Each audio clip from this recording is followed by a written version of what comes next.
जैन मत।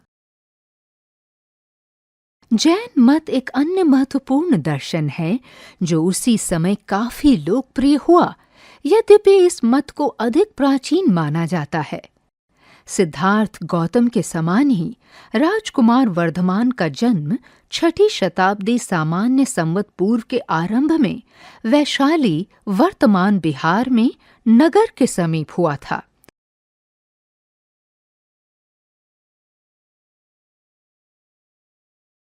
उन्होंने 30 वर्ष की आयु में अपना घर त्यागने और आध्यात्मिक ज्ञान की खोज का निर्णय लिया।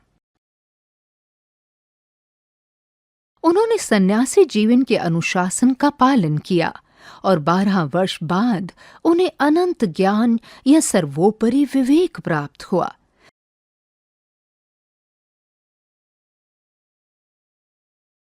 उन्हें महावीर या महानायक के नाम से जाना जाने लगा और उन्होंने अपने अर्जित ज्ञान का उपदेश देना आरंभ किया। ध्यान रखें, जैन शब्द जिन से आया है, जिसका अर्थ है विजेता। इसका अर्थ किसी क्षेत्र या शत्रुओं पर विजय पाने से नहीं है, बल्कि अविद्या और मोह पर विजय पाने से है, ताकि ज्ञान प्राप्त किया जा सके।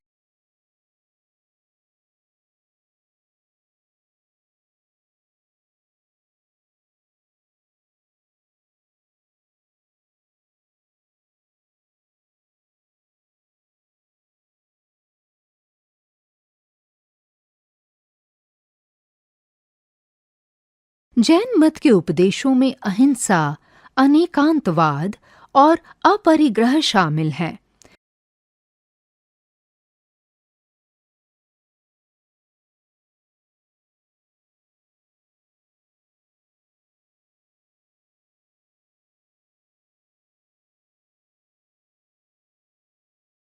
ये विचार काफी हद तक बौद्ध तथा वेदांत दर्शन के विचारों को साझा करते हैं, जो कि भारतीय संस्कृति के केंद्र में हैं। इनमें से प्रथम विचार को महावीर के इस कथन द्वारा समझाया जा सकता है: सभी सांस लेने वाले उपस्थित जीवित संवेदनशील जीवों को मारा न जाए, न ही उनके साथ हिंसा की जाए।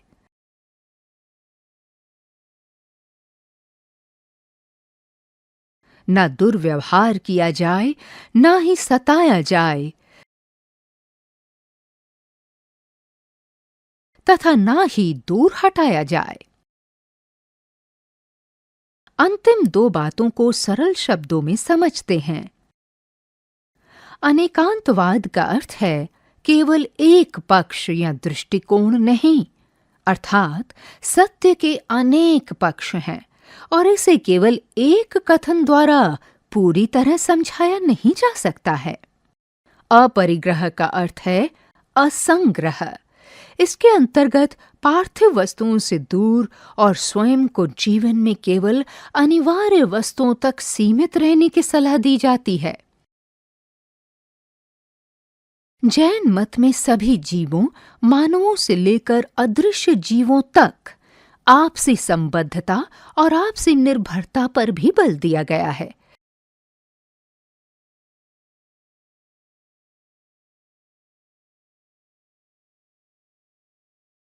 क्योंकि ये सभी एक दूसरे के पूरक हैं और एक दूसरे के बिना जीवित नहीं रह सकते हैं। प्रकृति, जीवों और वनस्पतियों का अध्ययन करने वाले वैज्ञानिकों ने इस गहन सत्य की बार-बार पुष्टि की है। जातक कथाएं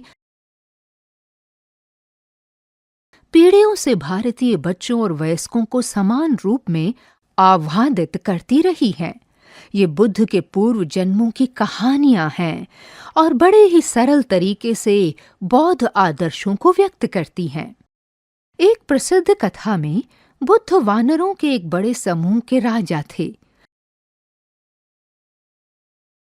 वे एक विशालकाय वृक्ष के समीप रहते थे, जिस पर मीठी सुगंध वाले और स्वादिष्ट फल लगे हुए थे। वानर राज के आदेश के बावजूद कि उस वृक्ष का कोई भी फल किसी और के हाथ न लगे, एक दिन एक पका हुआ फल नीचे नदी में जा गिरा।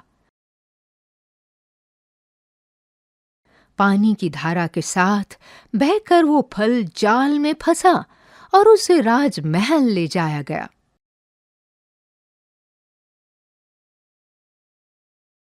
राजा उस फल के स्वाद से इतना सम्मोहित हुए कि उन्होंने अपने सैनिकों से उस फल के वृक्ष को ढूंढ निकालने के लिए कहा।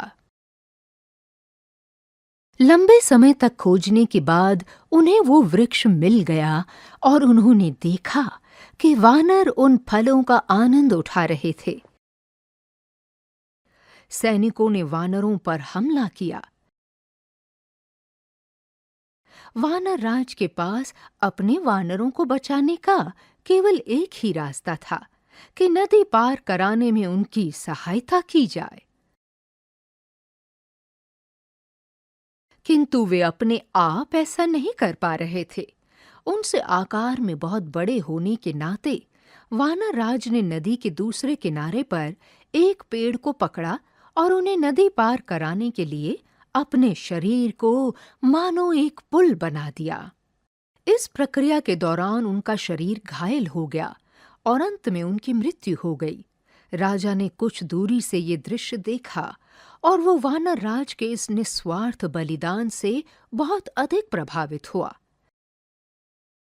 वो भी प्रजा के साथ अपनी भूमिका पर सोच विचार करने लगा। एक जैन कथा। रोहिणेय एक बहुत कुशल चोर था जो पकड़े जाने के सभी प्रयासों को विफल कर देता था। एक बार नगर की ओर जाते हुए रास्ते में उसने अकस्मात ही अज्ञान के साधारण जीवन से मुक्ति पाने के बारे में महावीर द्वारा दिए जा रहे उपदेश के कुछ वाक्य सुन लिए।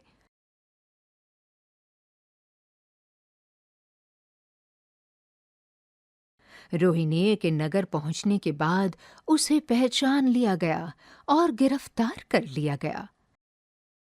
उसने स्वयं को एक साधारण कृषक बताया। एक मंत्री ने उसे अपनी पहचान प्रकट करने का दबाव डालने के लिए चतुराई से एक योजना बनाई।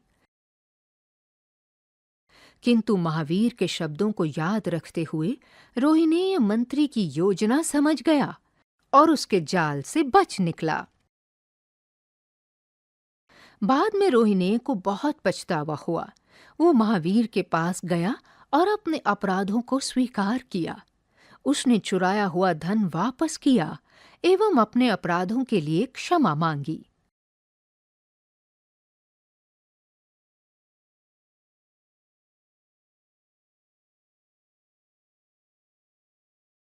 वो भिक्षु बन गया और उसे अपने अब तक के भ्रमपूर्ण जीवन का एहसास हुआ। तत्पश्चात उसने आध्यात्मिक ज्ञान अर्जित करने पर अपना ध्यान केंद्रित किया। ये कहानी सम्यक कर्म और सम्यक विचारों के महत्व को दर्शाती है और ये भी बताती है कि हर व्यक्ति को जीवन में दूसरा अवसर मिलना चाहिए। आइए पता लगाएं कि नई दिल्ली के जैन मंदिर से लिए गए इस भित्ति चित्र में क्या विशेष संदेश निहित है।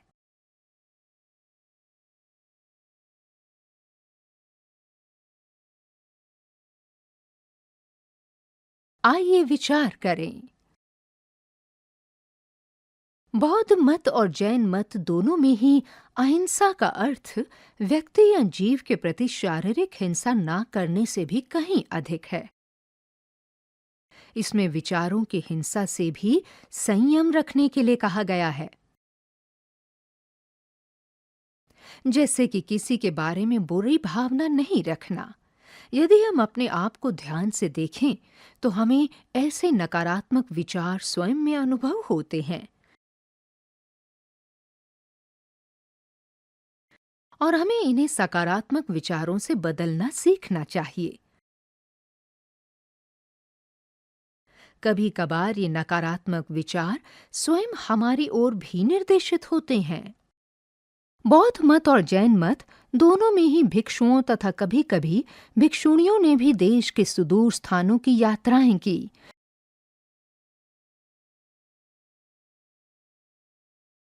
तथा अपने अपने उपदेशों का प्रचार प्रसार किया। इनमें से कुछ लोगों ने विभिन्न स्थानों पर जाकर नए विहार बनाए, जबकि कुछ ने पत्थरों की गुफाओं में सन्यासी का जीवन बिताया। पुरातात्विक खोजों में इन विहारों के कुछ अवशेष मिले हैं। कई स्थानों पर पत्थर की गुफाओं में उन भिक्षुओं के नाम भी मिले हैं जो यहाँ रहे थे और पत्थरों के बिस्तर पर सोए थे।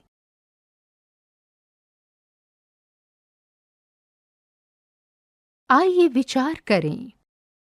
अंग्रेजी भाषा में हिंदू, बौद्ध, जैन और सिख मतों को धर्म का नाम दिया जाता है। हमने इन शब्दों का प्रयोग नहीं किया है। यहाँ इन्हें दर्शन या मत और इस अध्याय में आगे विश्वास कहा गया है। इसका कारण ये है कि इन मतों और दर्शनों के अनेक आयाम हैं, जिनका हम आगे अध्ययन करेंगे, जैसे कि उनका दार्शनिक पक्ष, आध्यात्मिक पक्ष, नैतिक पक्ष, सामाजिक पक्ष, धार्मिक पक्ष इत्यादि। अनेक विद्वान मानते हैं कि अंग्रेजी का शब्द रिलीजन भारतीय सभ्यता के संदर्भ में बहुत सीमित है। उस समय अन्य अनेक मत भी प्रचलित थे। उदाहरण के लिए इनमें से एक चार्वाक दर्शन है, जिसे कभी-कभी लोकायत भी कहा जाता है। इसके अनुसार ये भौतिक जगत ही एकमात्र सत्य है और इसलिए मृत्यु के पश्चात जीवन का होना असंभव है। ऐसा प्रतीत होता है कि इस दर्शन को अधिक लोकप्रियता नहीं मिली और समय के साथ ये विलुप्त हो गया। हमने इसका उल्लेख यहाँ इसलिए किया ताकि ये दर्शाया जा सके कि यहाँ बौद्धिक या आध्यात्मिक विश्वास प्रथाओं में व्यापक विविधता थी और लोग अपने अनुसार इन्हें चुनने के लिए स्वतंत्र थे। यद्यपि वैदिक, बौद्ध और जैन दर्शनों में महत्वपूर्ण भिन्नताएं थीं, तथापि उनमें कुछ समान संकल्पनाएं भी थीं, जैसे धर्म, कर्म, पुनर्जन्म, दुखों और अज्ञानता के अंत की खोज एवं अनेक अन्य महत्वपूर्ण मूल्य आदि।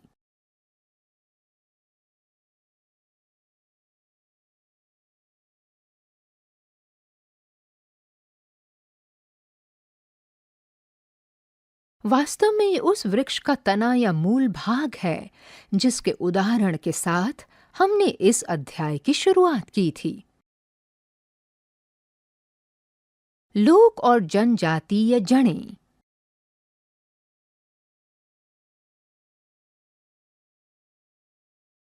हमने अब तक जिन सांस्कृतिक जड़ों को देखा है, उन्हें कई शास्त्रों में वर्णित किया गया है। भारत में समृद्ध मौखिक परंपराएं भी रही हैं। इसका अर्थ है उन उपदेशों और प्रथाओं के बारे में ज्ञान जो कि नित्य अभ्यास के द्वारा आगे संचारित हुआ, न कि लिखित शास्त्रों के द्वारा। वेदों के संदर्भ में ये लागू होता है।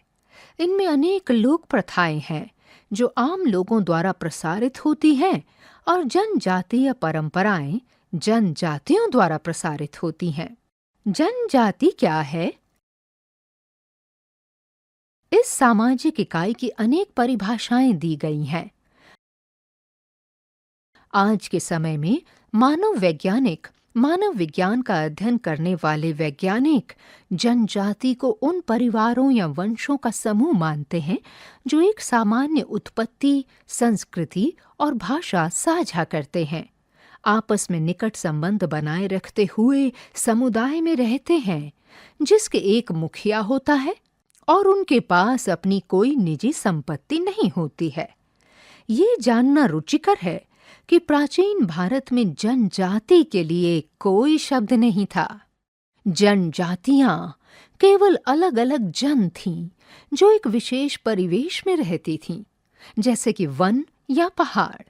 भारत के संविधान में अंग्रेजी में इनके लिए ट्राइब या ट्राइबल कम्युनिटी और हिंदी में जनजाति शब्द का उपयोग किया गया है। आधिकारिक आंकड़ों के अनुसार वर्ष 2011 में भारत के अधिकांश राज्यों में 705 जनजातियां निवास करती थीं, जिनकी संख्या लगभग 104 मिलियन थी। ये ऑस्ट्रेलिया और यूनाइटेड किंगडम की कुल जनसंख्या से अधिक है।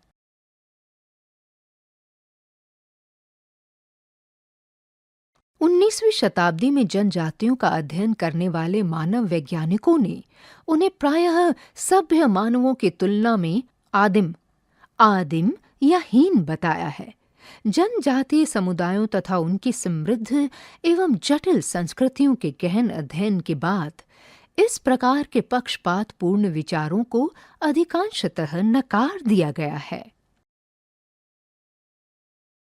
जैसा कि हमने इस अध्याय में उल्लेख किया है, लोक और जनजातीय परंपराओं तथा प्रमुख विचारधाराओं के बीच निरंतर संपर्क होता रहा है।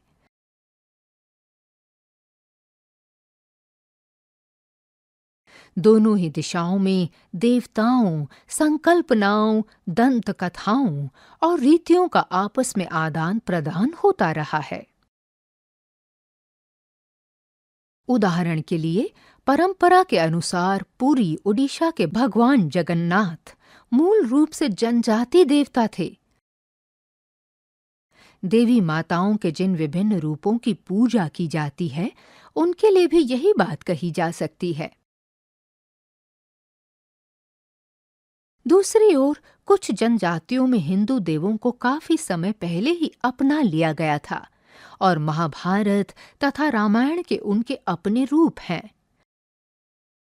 ये भारत के पूर्वोत्तर के राज्यों से लेकर तमिलनाडु तक बहुत अच्छी तरह लिखा गया है।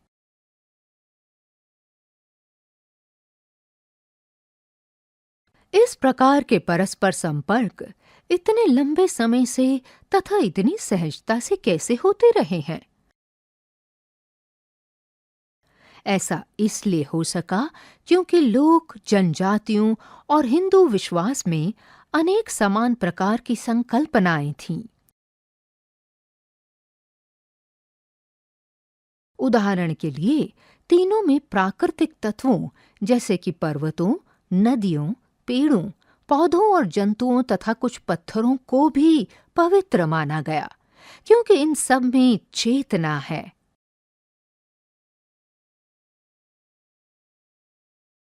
निस्संदेह जनजातियों द्वारा उन प्राकृतिक तत्वों से संबंधित कई देवताओं की पूजा की जाती है। उदाहरण के लिए, तमिलनाडु के नीलगिरी पर्वत में निवास करने वाली टोडा जनजाति, इनमें से एक की तस्वीर यहाँ बाईं ओर इस पृष्ठ में दी गई है। उनके अनुसार इस पर्वत के 30 से अधिक शिखर देवी देवताओं के निवास स्थान हैं। ये शिखर इतने पवित्र माने गए हैं कि टोडा जनजाति के लोग अपनी उंगली से इनकी ओर संकेत भी नहीं करते हैं। देवताओं में इतनी बहुलता के पश्चात हिंदू धर्म के समान अनेक जनजातियों में भी उच्चतर देवत्व या परमात्मा की संकल्पना है।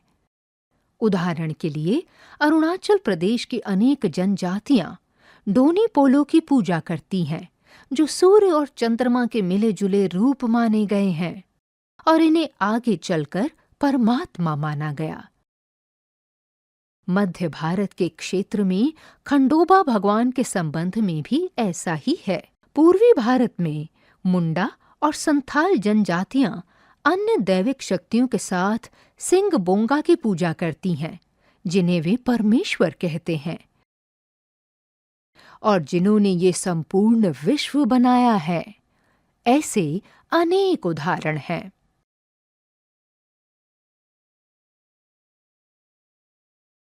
भारतीय समाजशास्त्री आंद्रे बेते ने इस स्थिति के बारे में कुछ इस तरह बताया है।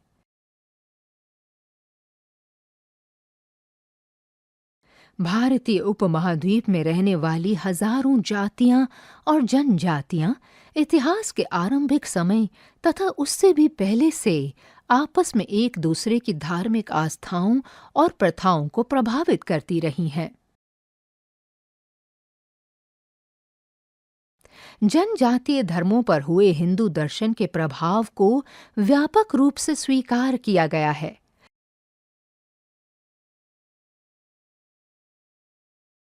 किंतु ये भी सत्य है कि न केवल इसके निर्माण के चरण में बल्कि इसके पूरे विकास क्रम में हिंदू दर्शन जनजातीय आस्थाओं से प्रभावित हुआ है। स्पष्ट रूप से इस लंबे समय के परस्पर संपर्क का परिणाम आपसी समृद्धि रही है। इस प्रकार लोक और जनजातीय मान्यताएं और प्रथाएं भारत की सांस्कृतिक जड़ों में महत्वपूर्ण स्थान रखती हैं।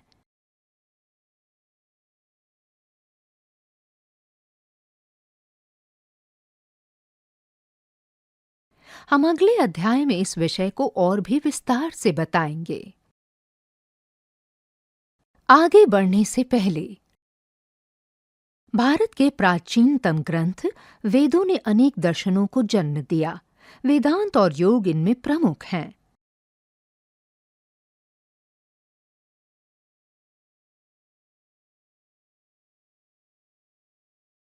बौद्ध और जैन मत वेदों के प्राधिकार क्षेत्र से परे गए और उन्होंने कुछ विशिष्ट मूल्यों एवं प्रथाओं पर बल दिया।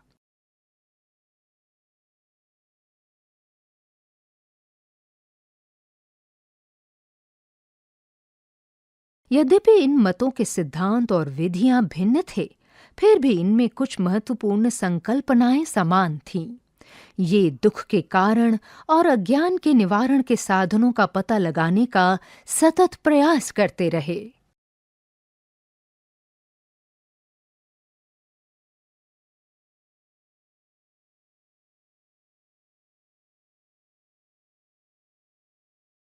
हजारों वर्षों से जनजातीय विश्वास, प्रथाओं तथा कलाओं का हिंदू दर्शन के साथ मेल जोल होता रहा है। इनके बीच दोनों ओर से अबाधित आदान प्रदान चलता रहा है।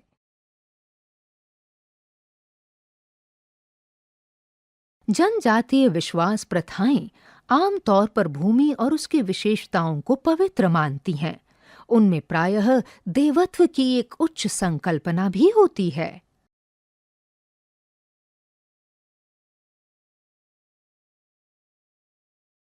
प्रश्न, क्रियाकलाप और परियोजनाएं। एक, यदि आप नचिकेता होते तो आप यम से कौन से प्रश्न पूछते? इन्हें 100 से 150 शब्दों में लिखिए। 2, बौद्ध मत के कुछ केंद्रीय विचारों को समझाइए। इन पर संक्षिप्त टिप्पणी लिखिए। 3, बुद्ध के उस उद्धरण पर कक्षा में चर्चा कीजिए जो इस प्रकार है: जल से व्यक्ति शुद्ध नहीं हो सकता, जबकि कई लोग यहाँ पवित्र नदी में स्नान करते हैं।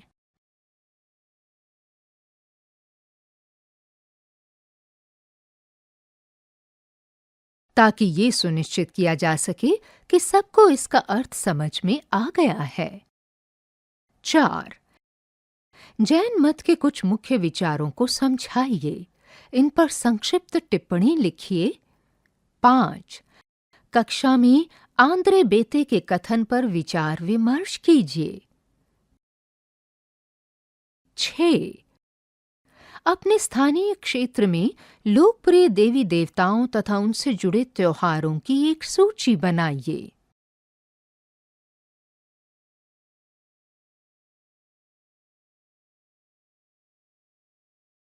7,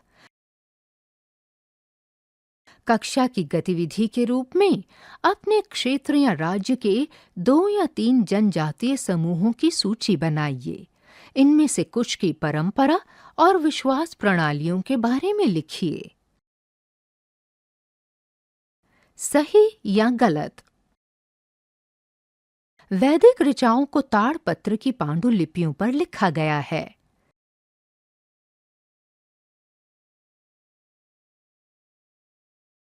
वेद भारत के सबसे प्राचीन ग्रंथ हैं।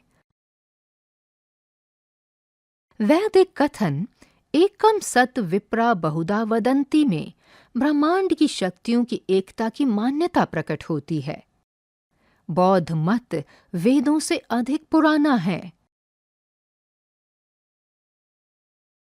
जैन मत का उद्भव बौद्ध मत की एक शाखा के रूप में हुआ। बौद्ध और जैन मत दोनों ही शांतिपूर्ण सह अस्तित्व तथा सभी जीवों को नुकसान न पहुंचाने का समर्थन करते हैं। जनजातीय विश्वास परंपराएं आत्मा और छोटे देवों तक सीमित हैं।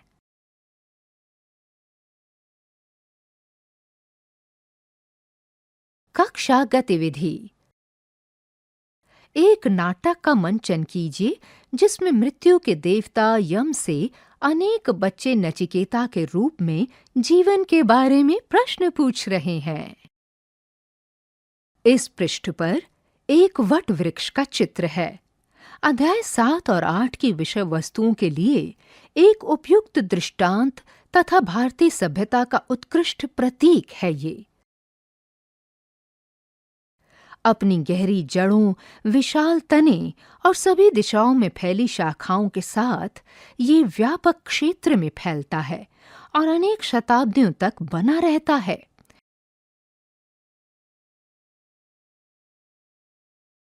ये अनेक प्रकार की वनस्पतियों और जीवों को आश्रय देता है और अपनी उन शाखाओं को जो तने से जुड़ी होती हैं, उनको नई जड़ें बनाने के लिए प्रोत्साहित करता है। निस्संदेह हिंदू दर्शन और बौद्ध व जैन मतों में इस वृक्ष को पवित्र माना जाता है।